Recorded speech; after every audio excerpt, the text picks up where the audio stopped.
Hi everyone, in this video I'm going to share with you all the information you need to build my custom robot HexaDog ZBD. Yep, the same robot you just watched falling off from a 6 feet tall wall. And it is exactly the reason you should build one. Failures like that are bound to happen when testing robots, and when they happen, you want a robot that you can fix in a couple of hours at minimum cost. If you decide to build this robot after watching this video, you can download the design files, wiring scheme, and the documentation for it from the links in the video description. Make sure to leave a like before you leave the video. Let's start with the legs. One side of the robot's thighs are connected to both thigh servo and knee servo. I did not use any metal horns here on purpose. Instead, servo heads directly grip to the 3D printed parts. In case of a balance loss or robot dropping on its legs from heights, this direct connection to soft PLA allows the servo head to strip the plastic rather than stripping its own internal metal gears. This is a failsafe by design. Replacing the stripped plastic part will cost you 10 cents and 20 minutes print time.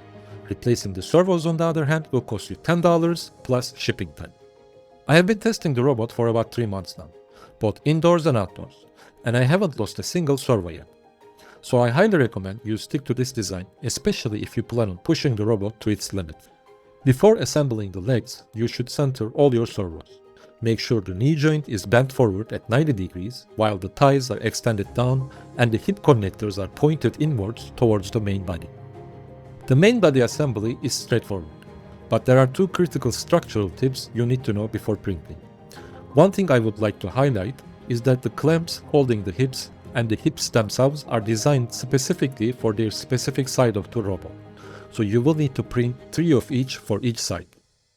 The top covers can easily be customized for your own needs, but I highly recommend not to change anything about their connections to the side walls of the main body, because these are designed to increase the rigidity of the main body and prevent buckling when the robot is walking, so it's a matter of structural integrity.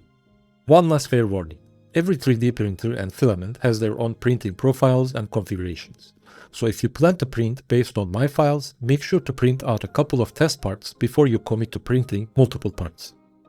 Let's move on to power distribution. When I was searching for example builds for my robot, many of the Hexapod builds I find online use a custom power distribution board or proprietary PCBs.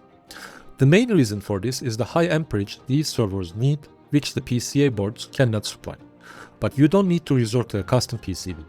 My simple workaround for this is merging servo extension cables and powering servos directly from buck converters. To do this, use a pin or a blade to gently lift the plastic locking tabs on the female connectors, releasing all 3 wire pins, signal, power, and ground. Next, regroup the signal wires in one header to be ready for plugging into your PCA board. Connect all remaining positive wires together and all ground wires together separately. You will have to do this twice for each pair of legs. Then merge the positives and negatives for each leg with the opposing legs' positive and negative wires respectively, so you can connect them directly to the pair of legs' dedicated buck converter output terminals. Main power from battery is distributed to 3 buck converters via a single 2-in 6-out Wago connector. Make sure to use 12-gauge wire for battery to Wago connector and at least 16-gauge wire from Wago to each buck converter to ensure each buck converter can receive enough amperage. ESP32 is connected to 2 PCA boards and a single IMU board in daisy chain. You will have to breach the solder for A0 jumper on the second PCA board. Since there is only one 3V output on the ESP32 boards, you will need to splice the cable connected to 3V header and the ground header next to it, so both the PCA boards and the screen can be connected to these at the same time. Of course, there are more wiring information, but you can easily find them in the wiring diagram and the documentation file I shared in the video description below. ESP board has its own buck converter that is connected to the input terminals of the nearest servo buck converter.